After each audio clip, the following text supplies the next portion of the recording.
What's going on, you guys? Connor O'Reilly here with Team Latitude 64 and OTB Discs, and I'm here in Ogden, Utah for the World Championships. We're here on the morning of the final round. It's been a good tournament so far. I've had some glimpses of really good play. Haven't quite put it together on some other holes. All in all, not a bad showing so far. Sitting in 30th right now, ready to climb up a couple spots on the final day. Some of you guys may not know, but this is my first World Championships. And it's been a great experience so far. First round, I was able to come out and shoot an 8 down, which put me 2 back of the lead, and put me on a card with Paul Macbeth in the second round. It's the first time I got to play with Paul in tournament play, and it was quite a joy just to see. You know, I was feeling pressure in my first quest of a world championship and playing close to the way I know I could play, but also knowing I left a couple strokes out there the first round and I could potentially even have a lead in this tournament. So I was feeling a certain type of pressure. But I could also tell, coming to the first tee and to the first green, like I could see that pressure he was feeling too. Obviously it's a different type. He's chasing number 6, I'm chasing number 1. But just to see that and feel that he had the same nerves and stuff was really calming for me, I think. And I kind of had, you know, I couldn't help but try to stay in the moment, but also have some of those moments where I was like, okay, like this is my first World Championships. I've been playing for less than 5 years and I'm here playing with Paul Macbeth, a guy who's chasing his 6th. Like, it kind of just gave me reassurance, and that the work I've been putting in has been good, and it's going to keep propelling me to where I want to go. So here I'm going to show you guys what I've been bagging and what's in my bag setup, especially out here in Utah. Up here we're playing at the elevation, so the bag alters a little bit from what it typically would, but still kind of similar to what I carry all the time. I'm going to start with my putters. Putting putters. I've been putting with the Latitude 64 Royal Faith. It's a nice tall profile putter, comfortable in the hand, good overstable flight, good amount of glide as well, gets where you need it to go. Then I've got one more of those that I'm using more for my upshot duties, maybe longer putts since it's a little beat in.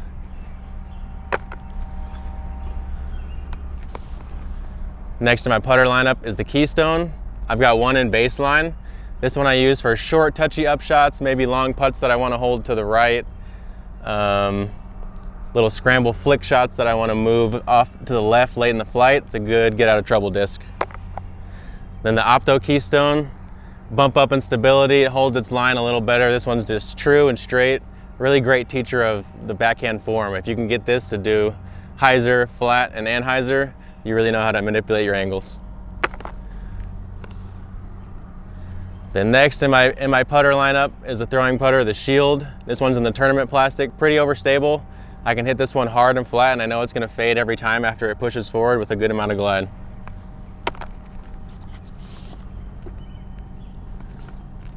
Then onto my approach putters. I've got 3 harps in the bag currently. Starting off with this baseline harp. This one's in the medium plastic. I like it, it sticks to the ground a little bit better when you're approaching.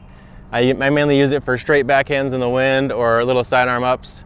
When this one hits the ground in that baseline plastic though, it's not going to move more than a couple feet, and sometimes a couple feet will save you a much better lie on the green. And then I've got this tournament plastic harp. This one's been in my bag pretty much since I signed with Latitude like a year and a half ago, so it's gotten pretty beat up to straight. It comes in and out depending on if I'm in the woods or in the open, but I really like it for a straight forehand when I'm in the woods. Then I've got my VIPX harp. This one's nice and overstable. It's got a little puddle top on it. I know every time this one's gonna fade, and I can really get into it and trust that it's gonna have some integrity at the end. Next in my approach lineup, if you're on Team Trilogy and you're not throwing the Justice, I'm not gonna say you're wrong, but you probably are. I've got 2 in the bag currently. I've got a regular Lucid, nice and overstable. This one's got a tick more glide than my Lucid X here. So I can use this one when I wanna get just a little more distance. Backhands up to 330 or so, sidearms up to 300 feet. I'm using this one on hole 16 here this weekend. And I've got the Lucid X. This one is just crazy overstable. It's got a little puddle on the top, super stiff plastic. This one you can throw great flex shots, just stalls out of the air and falls to the ground. First time I played with Nate Sexton a couple weeks ago, and I threw this thing. The first time he saw it, he just told me that it was hardly even a disc, and sometimes you need something like that in your bag to really help control your distance.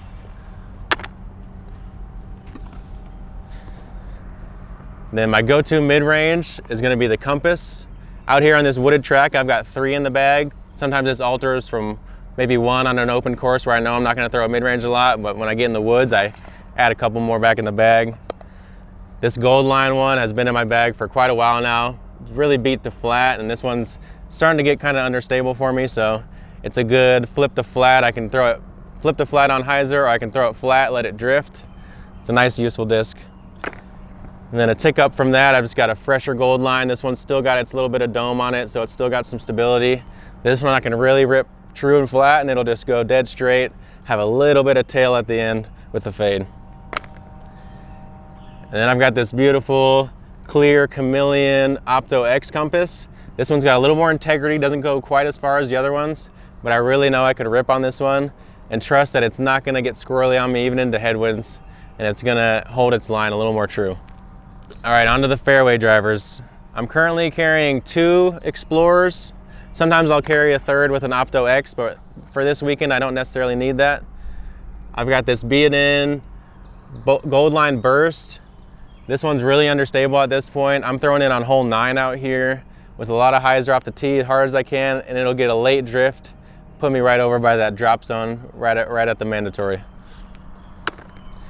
And then I've got this Opto Explorer right here. It's got the tie-dye on it. I love watching this thing fly.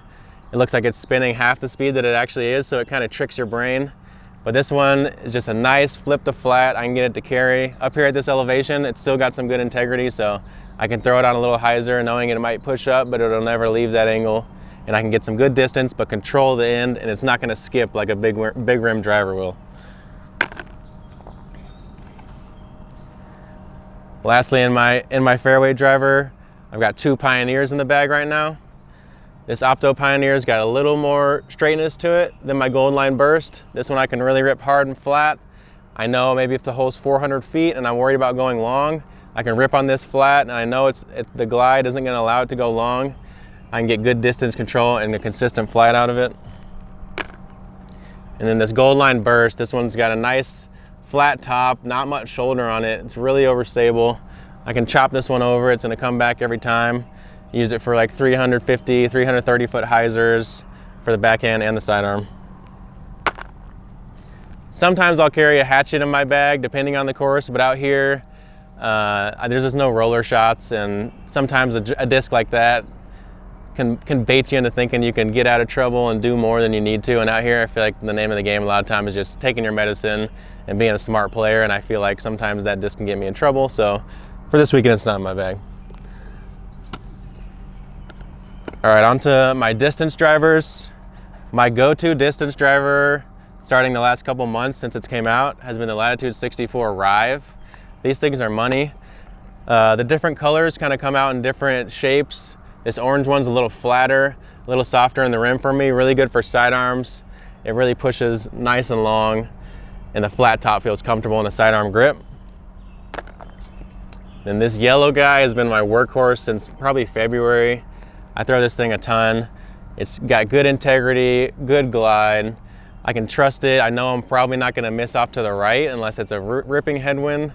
And just having that trust in a distance driver is so big. The 12-speed rim also, 12 or 13 speed rim is really comfortable even if you don't have huge hands. So I think anyone can get a good use out of this disc. And then this red one is my freshest, most overstable one in the bag. So I'll use this one when I know I need to finish at the end and when I don't necessarily need the extra glide that the yellow or the orange one will. Up here at this elevation, these Ballista Pros are amazing. The glide they have and the speed and the stability they have really works well at elevation.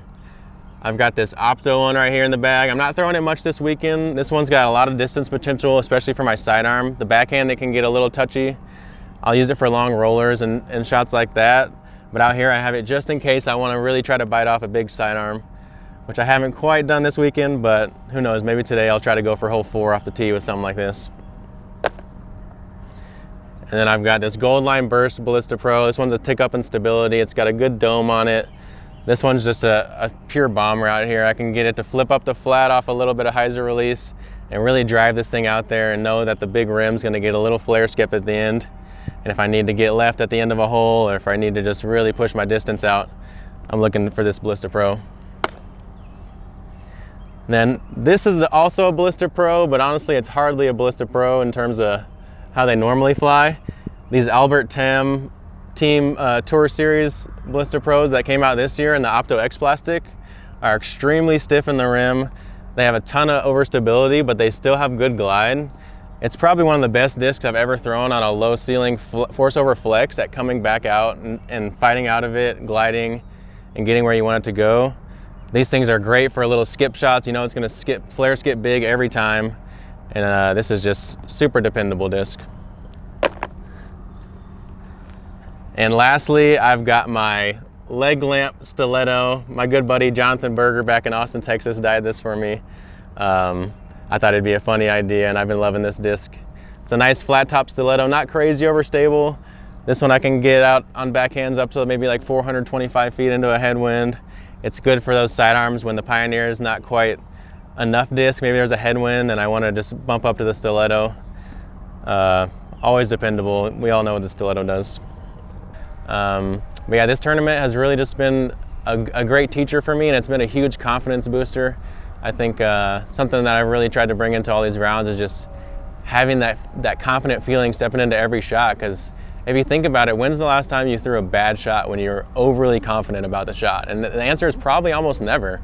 You might slightly be off your line if you're feeling really confident, but when you have that good feeling and you're ready to attack, you're not feeling tense and timid, it's always gonna go better. So make sure you guys trust your stuff out there and keep putting in the work. Thanks you guys for joining me. Make sure you subscribe and like OTB Discs and everything they're doing. Those guys are killing it. They've been great for the game, and I love to have their support. Also, thanks to Latitude for helping keeping me on the road this year, and thanks to all you guys for all your support.